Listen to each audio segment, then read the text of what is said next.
8월 21일 금요일 황장수의 뉴스 브리핑 시작하겠습니다. 어제 연평도 북한의 포격 이후에 약 4년 9개월 만에 DMZ 내부에서 북한이 먼저 포를 쐈고 거기에 대응하기 위해서 우리 측에서 29발의 자주포를 쐈습니다. 자, 이제 북한은 어제 오후 5시로 총참모부 명의로 48시간, 즉 이틀 내에 대북 확성기를 끄고 제거하지 않으면 이 보복을 하겠다라고 공개적으로 선언했습니다. 자, 최고 통첩이다 라고 하는 이야기도 어젯밤에 나왔고요. 오늘 아침에는 김정은이 완전 무장하고 준전시 상태에 돌입해라 라는 명령을 내렸고, 지휘관들도, 전시 지휘관들도 휴전선 근처로 파견했다, 이런 이야기도 나왔습니다. 이에 대응해서 박근혜 대통령은 어제 NSC 긴급회의를 열었고 청와대 벙커에서요, 오늘은 모든 일정을 취소하고 북한의 동향만 예의주시한다고 합니다. 더 나아가서 이 군은 경계태세를 워치콘 3단계로 올렸고요. 지금 처음으로 사실상 한국군과 미군이 공동국지 도발 계획에 대해서 일종의 오퍼레이션 작전 계획이겠죠. 이것을 가동 중이다. 이것은 76년 8월 북한의 독기 만행 이후에 처음으로 적용되는 것이다. 이 작전 계획은 북한이 도발했을 때 우리 군이 미군과 같이 대응해서 초기에 북한을 어떻게 제압하는가에 대한 작전 계획입니다. 그리고 이 북한군이 전방으로 화력을 이동 배치했다라는 이야기도 나오고 있습니다. 주요 외신들은 이 한국발로 한반도에서 남북한이 포격을 주고받았다라고 하면서 상당히 긴장이 조성되고 있는 모습을 알리고 있고요. 지금요, 한국군과 미군이 합쳐서 약 8만 명, 미군 3만 명, 한국군 5만 명. 근데 미군 이 3만 명 안에는 오키나와 주둔 해병대와 하와이 주둔 미군 병력이 가세해 있습니다. 합 8만 명의 한국군과 미군이 얼지 프리덤 가디안이라는 훈련을 하고 있습니다. 이것은 한반도에 북한의 침략이 있을 때 미군이 어떻게 병력을 이동시켜서 한국군과 합세해서 공동으로 북한의 이 남침을 분쇄하느냐 하는 작전 훈련입니다. 그래서 오키나와나 하와이까지 미군이 한국으로 와서 지금 한반도에서 이 훈련을 하고 있는 겁니다.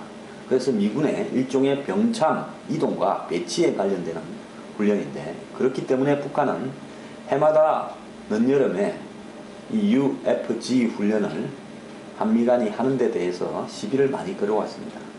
즉 자신들이 혹이나 침략을 했을 때 한국군과 미군이 어떻게 북한군을 격퇴하고 제압하는가 하는 부분이 신경이 쓰일 수밖에 없겠죠.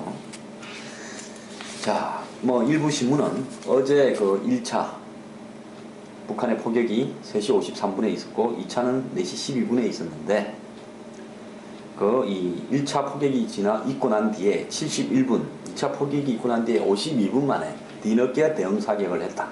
또 북한에서 쏜 그 원점, 북한이 아마 고사포로서 DMZ 내부에 있는 어떤 기지에서 쏜 걸로 봅니다. 그 부분은 원점을 완전 타격하기로 해놓고 그 주변에만 쏘지 않았느냐. 그래서 한국군이 좀 제대로 대응한 게 아니냐, 또 넉장 대응이 아니냐, 또 처음에는 국방부 관계자들이 로켓포를 쐈다 이렇게 이야기했는데, 결국은 북한군이 1차 때는 고사포, 2차 때는 직사포를 쏜 걸로 지금 현재 추정되고 있습니다.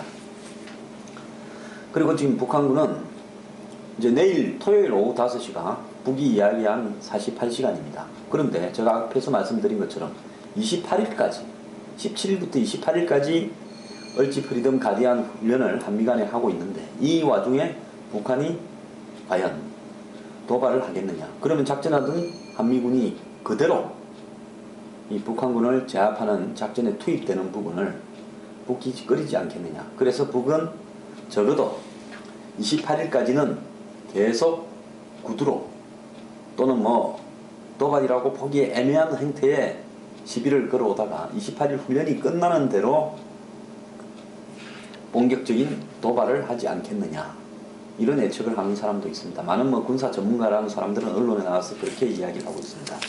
자, 그러면 북한이 어떤 도발을 할 때는 모든 게 타이밍이나 그 배경이 있습니다. 북한군은 절대로 실수로 도발하지 않습니다. 자, 그러면 왜 북한이 도발했을까? 자, 8월 10일 날 우리가 북한군이 남방철책선 순찰문내 앞뒤에 목함 지뢰를 심어놓고 몰래, 그래서 한국군 병사가 8월 4일 날 그 지뢰에 의해서 발목이 잘려지는 그런 일이 있었다라고 발표를 했습니다. 북한은 한 사나흘 침묵을 지키다가 15일쯤에 자기들이 한 적이 없다면서 이런 식으로 하면 그냥 잊지 않겠다고 얼음장을 놨습니다. 왜?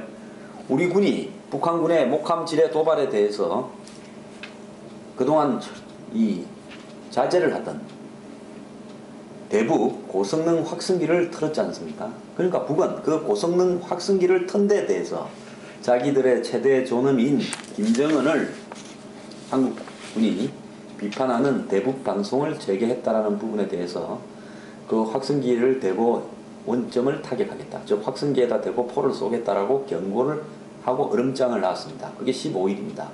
그 닷새 만인 어제 20일 북한군이 포를 2방 쐈습니다.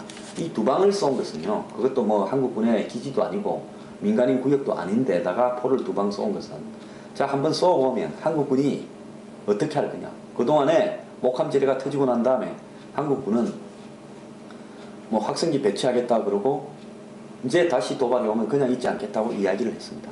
그럼 북한은 궁금하겠죠. 자, 그냥 잊지 않겠다라는 한국군이 우리가 한 번 더 하면 어떻게 할지 한번 보자. 그래서 한번 해본 겁니다. 그러니까 우리는 36발을 쐈네, 29발을 쐈네, 일이 많았는데요. 오늘 아침에 이제 보니까 29발로 정리가 됩니다.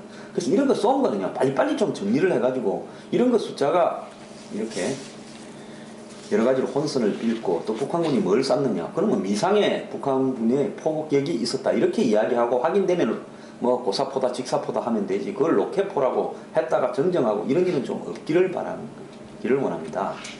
그리고 여기서 이제 중요한 것은요, 자, 한국군이 쐈단 말입니다. 한국군도 역시 북한군의 기지나 뭐 타격에 입을 만한 데가 아닌 막 그 주변에 대충 쐈어요. 그래서 서로 포는 쐈지만 한 명도 다친 사람도 없고 피해는 없습니다.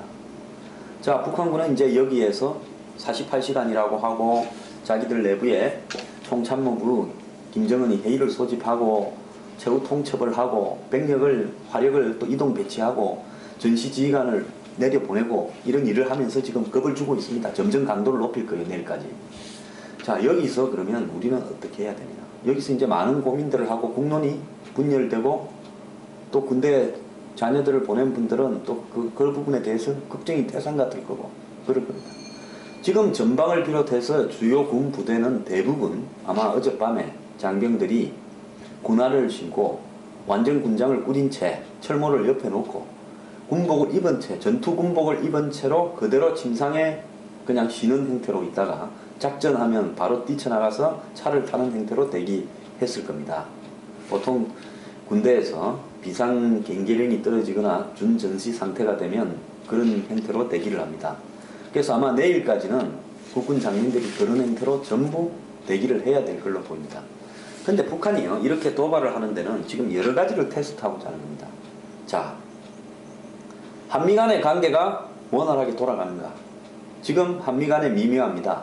9월 3일 중국의 전성절 기념식이 있고 그 다음에 거기에서 중국 공산당 군대가 프레이드를 합니다. 그 열병식에 우리 대통령이 참가하느냐 안 하느냐로 지금 내부에 국론이 분열되어 있습니다. 그리고 미국이나 일본이나 한미일 삼각 안보 동맹과 관련해서 또 그 부분에 대해서 여러 가지 이야기들도 나오고 있습니다.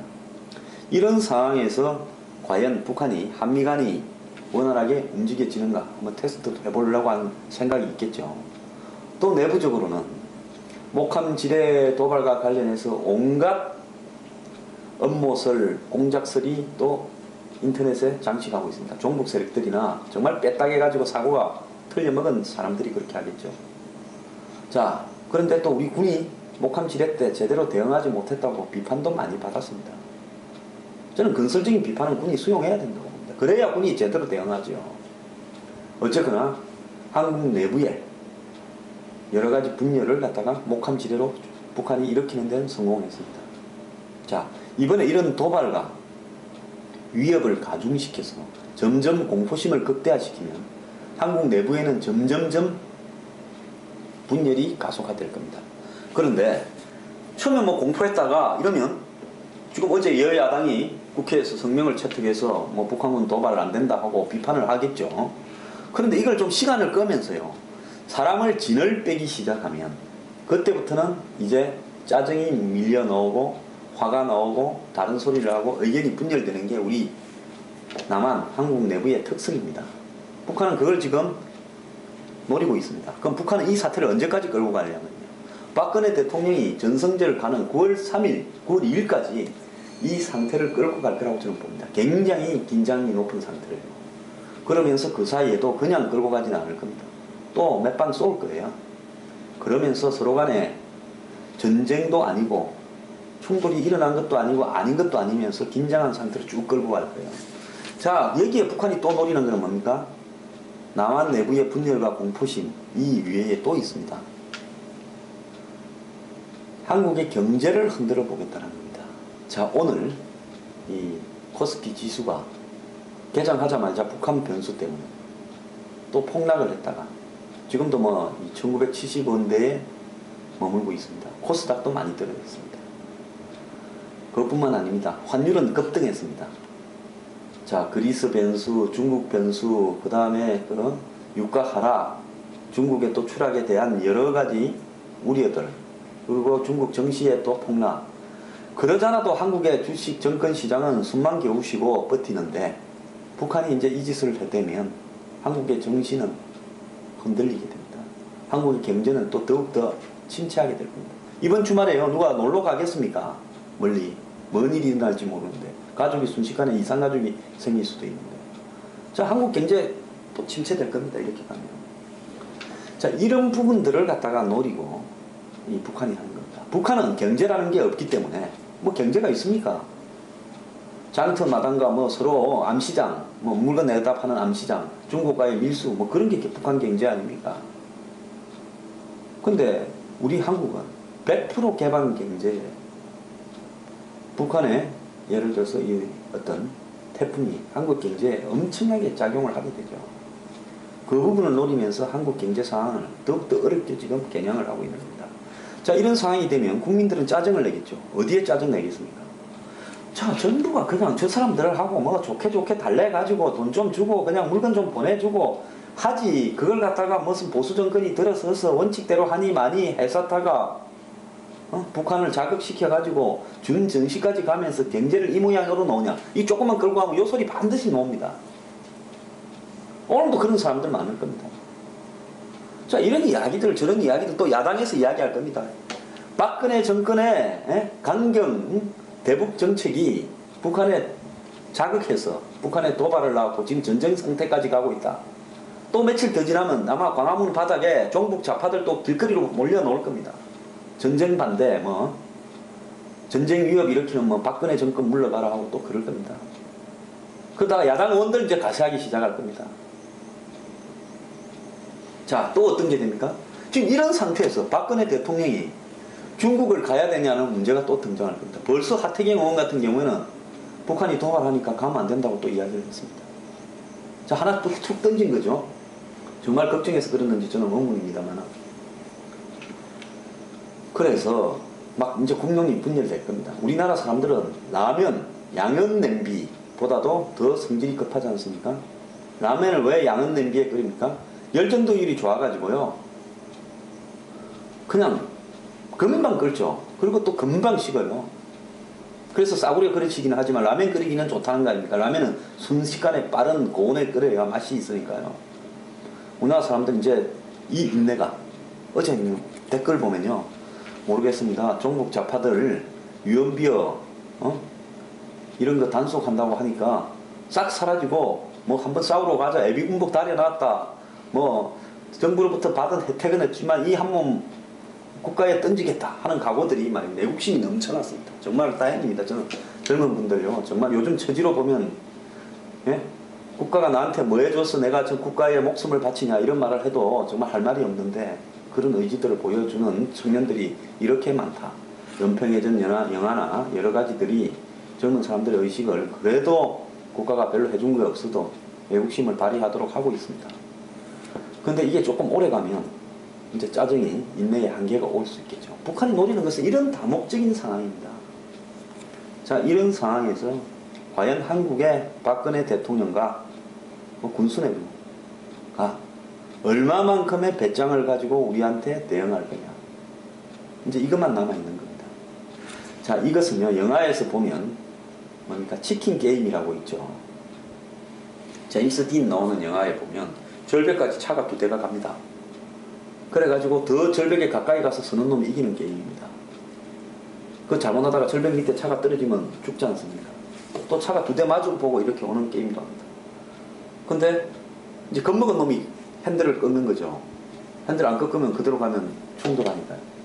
자, 북한이 하는 것은 항상 치킨 게임입니다. 북한은 뭐 전쟁이 나도 사람은 소모품이니까 뭐 파괴될 국가 시설도 별로 없고요. 그래서 한번 해보자 하면서 달려오는 겁니다. 자, 여기서 역대 모든 한국의 대통령이나 국방부 고위층은 핸들을 꺾거나 절벽 앞에서 먼저 섰습니다. 자, 이제요, 김정은이 나이 이제 30대 초반입니다. 31살 아닙니까? 이런 친구를 앞에 놓고 여기서 꺾이기 시작하면요, 끝도 한도 없이 저 친구 앞으로 한 3, 40년 더 산다 그러면 3, 40년을 저 짓을 해댈 건데 어찌 살겠습니까? 여기서 끝을 봐야 된다는 생각으로 저는 꺾어야 된다고 봅니다. 근데 이런 생각요, 북한이 앞으로 한 일주일, 열흘만 충분히 그 열흘 이상 끌고 갈 겁니다. 긴장과 공포감을 조성해 가면요, 우리 내부에 생각이 바뀌면서 이견들이 표출되기 시작할 겁니다. 자, 이런 부분들로서 북이 이왕에 박근혜 정부하고 더 이상 볼 일 없다고 이희호 여사가 8월 5일날 북한에 갔을 때 북한에서 그렇게 통보했지 않습니까? 자, 너가고는 앞으로 당분간 볼 일 없다. 볼 일 없으면 어떻게 보겠다는 거야. 자, 너한테서 뭐 돈이 나올 것도 아니고 너한테서 북한에 투자가 나올 것도 아니고 이러니까 우리가 결국은 너네들을 끌고 가지고 너네들 내부에서 민심이 이반되고 공론이 분열되고 공포가 극대화되고 경제가 추락하면 우리를 달래서 잘하는 게 좋지 않겠느냐라는 이야기가 나오도록 우리가 한번 긁어보겠다. 지금 그걸 한 겁니다. 북한이 미국을 상대로 핵실험을 더 자극적을 하거나 더 장거리 미사일 하거나 이것도 하겠지만은 미국은 지금 그렇다고 북한이 미국 본토에 당장 위협이 되거나 그 근처에 있는 뭐 일본이나 괌에 오키나와에 있는 미군 기지를 북한이 겨냥해서 쏠 거라고는 전혀 보지 않고 있습니다. 알겠죠? 자, 그렇기 때문에 이제부터는 북이 하나를 때리면 우리는 3개, 4개를 때리는 식으로 대응할 수밖에 없고요. 약간의 서로 간에 물리적인 충돌이 있다 하더라도 감수할 수밖에 없습니다. 이걸 저보고요, 막 이렇게 이야기할 겁니다. 골통 보수라서 거구라서 전쟁을 갖다 도발하는 발언을 한다. 저는 전쟁을 도발하기를 원하지 않습니다. 저도 병장으로서요, 국가를 지키러 31개월 복무한 사람입니다. 그런데 왜 이렇게 이야기를 하는가 하면, 자, 지금 이 한국 경제 굉장히 어렵습니다. 특히 한국을 주변을 둘러싼 열강들 간의 관계가 역대 이렇게 복잡하고 어려운 적이 없었습니다. 지금 한국과 일본과의 관계, 한국과 미국과의 관계, 한국과 중국과의 관계를 둘러싸고 얼마나 복잡한 경제적인 안보적인 문제들이 주변에서 터져나오고 있습니까? 북은 지금 보는 겁니다. 한국 내부에서 동맹과의 관계도 흔들리고, 그리고 북은 자신합니다. 중국은 우리 편이다. 뭐 중국하고 북한하고요, 겉으로 이야기하는 것만큼 뭐 이번에 김정은을 초청했냐, 중국이 북한을 전성절 기념식에 안 했냐, 뭐 이런 이야기도 있는데, 또 누구를 만나주냐 안 만나주냐, 그거는 겉으로 드러난 부분이에요. 두 사람은 아무리 미워도 같은 편입니다. 자, 북한이 저렇게 어제 도발한 데 대해서 중국 정부가 나서서 북한에다가 너 우리 전성적 기념식 날 재뿌리지 말고 가만히 안 있으면 그냥 안 두겠다고 한마디 합니까? 안 합니다. 그렇기 때문에 북한은 여러 가지 계산을 해보고 여기서 코나로 박근혜 정권을 몰아가는 방법이 무언가에 대해서 내부적으로 주판을 두드리고 있습니다. 자, 그런 어떤 방식을 통해 가지고 이 북한이 이번 판을 끌고 갈 거다. 저는 그렇게 봅니다. 그건 뭐냐? 제가 만약에 김정은이라면 어떻게 하겠냐? 완전히 도발도 아니면서 도발이 아닌 것도 아닌 상태를 지리하게 오래, 그러니까 저강도로 장기전을 끌고 가면 이거야말로 지금 한국군들 전부 군화 신고 대기하고 있고 잠도 제대로 못 잘 건데 이 상태를 열흘, 보름, 한 달을 끌고 간다 보십시오. 이제 정말 미치는 일이죠. 이러면서 투닥거리면서 갈 겁니다. 좀 쏘고 또 멈췄다가 또 쏘고 멈췄다가. 자, 한국군은 북한이 쐈다면 뭐 한 두세 배 쏘주더라도 그걸로 끝이지요. 그렇다고 북한의 무슨 군부대를 겨냥해서 초토화시키는 작전을 먼저 할 수 있습니까? 그건 절대 못할 겁니다. 그런 어떤 부분을 계속 끌고 갈 겁니다. 그러면 외국에서 바라보는 한국 경제가 어떻게 보이겠습니까?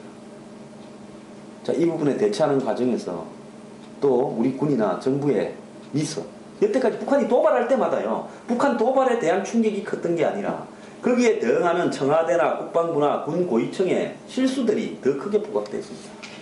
그러지 않습니까?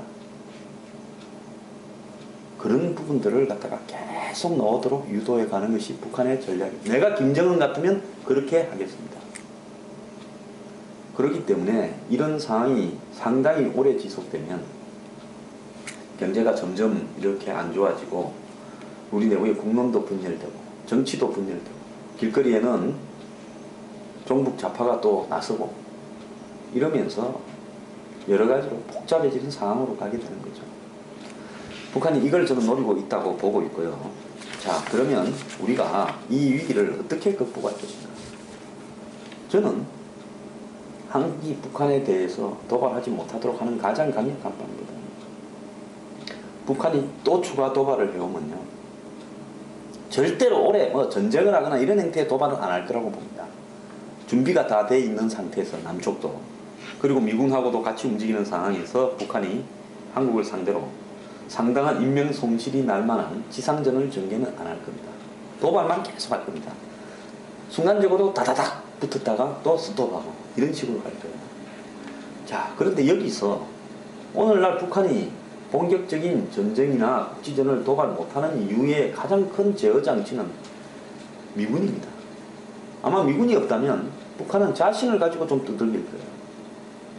지금 한국을 지도를 거꾸로 놓고 한번 보십시오. 얼마나 고립되어 있는 중국 옆에 붙어 있는 반도 섬나라 같은 나라 아닙니까? 우리 지금 남한이, 한국이요.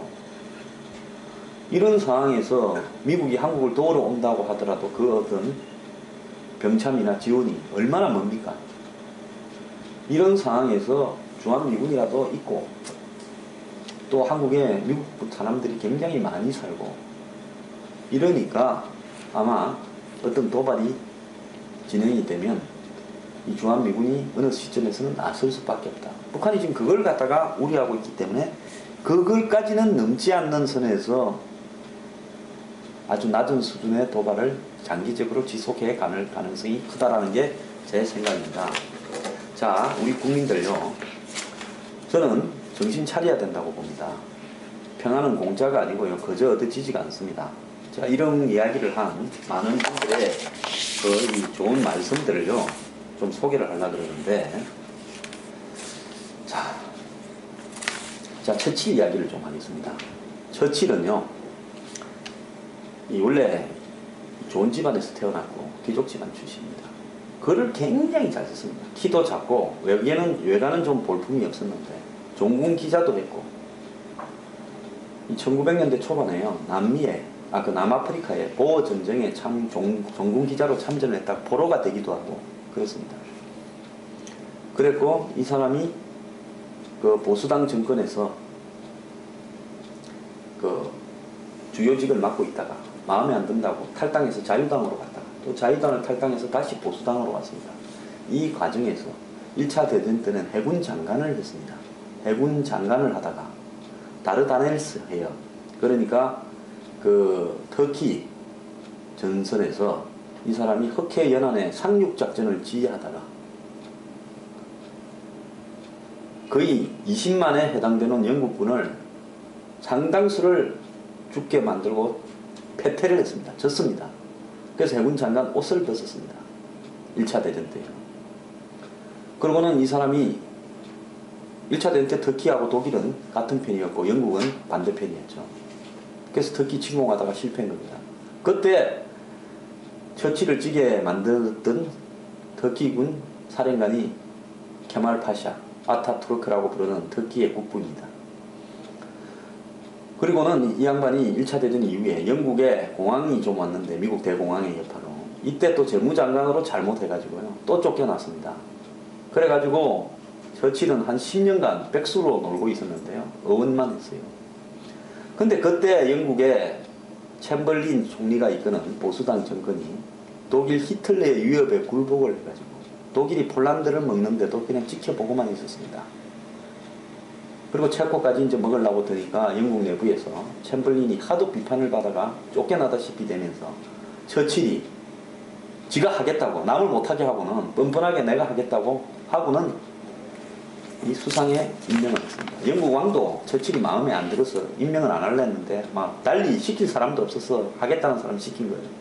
그때 처칠이 이 지임 연설에서 의회에서 유명한 연설을 했습니다. 내가 바칠 것은 피와 땀과 눈물뿐입니다. 여러분은 제게 물을 겁니다. 우리의 정책이 무엇이냐고 나는 대답하겠습니다. 맞서 싸우는 거라고. 땅에서 하늘에서 바다에서 신이 베풀어준 모든 힘을 모아서 평화를 파괴하는 적과 싸우는 것이 목표입니다. 목표이고 정책입니다. 이렇게 대답을 했습니다.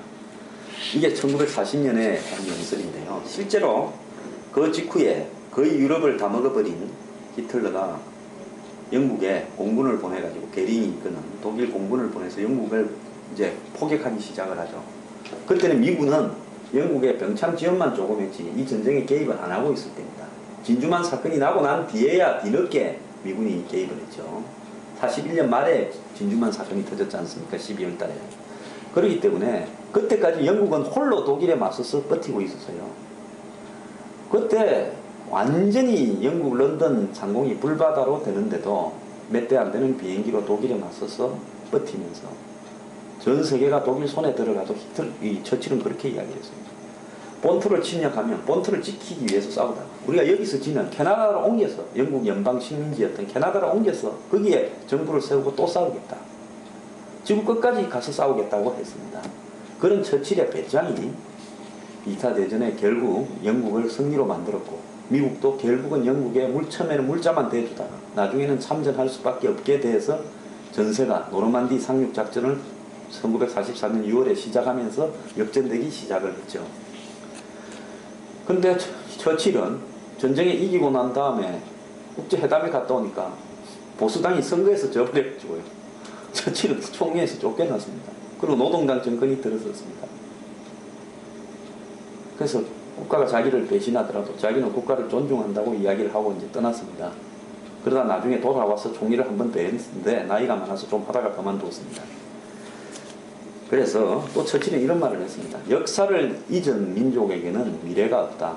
자, 우리 한국인 말입니다. 자, 전쟁, 북한과의 6.25 전쟁, 거기에 중국의 중공의 참전.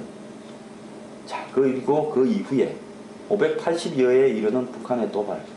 이름에도 불구하고 우리는 오늘날도 북한에 끌려다니는 이유는 과거에 북한이 우리에게 어떻게 했는지를 잊고 북한에 수많은 돈과 물자를 주고 왔습니다. 그리고 우리 내부에도요. 오늘도 국민의 30, 40%는 북한을 달래면서 평화적으로 교류해야지 자극을 해서는 안 된다는 주장에 동조합니다. 우리는요. 과거를 잊은 민족입니다. 상당수가. 미국의 루즈벨트 대통령은 대공황 직후에 이런 연설을 했습니다. 우리가 두려워해야 할 유일한 것은 두려움 그 자체이다. 전쟁을 가지고 한 이야기는 아닙니다만, 자, 우리가 북한에 대해서 가지고 있는 공포가 우리한테 가장 두려운 겁니다. 우리가 북한에 대해서요, 겁을 내지 않는다면 북한은 아무것도 아닌 조직입니다. 저게 정상적인 국가입니까? 김정은이라는 30대 초반에 3대 왕조 세습한 또라이가 지금 협박하고 있는데, 그 기름도 없고요, 휘발유도 없고, 뜰 수 있는 비행기도 없고, 돌아가는 무기도 별로 없습니다. 북한군이 잘 무장되고 훈련이 잘 되고 독하다지만은 김정은을 위해서 과연 전쟁이 났을 때 얼마나 충성을 보일지도 의문입니다. 저런 군대와 국가도 아닌 집단을 상대로 우리가 겁을 내서는 안 됩니다. 그걸 민족이라고요, 평화교련이 어쩌니 말을 했었단 말입니다.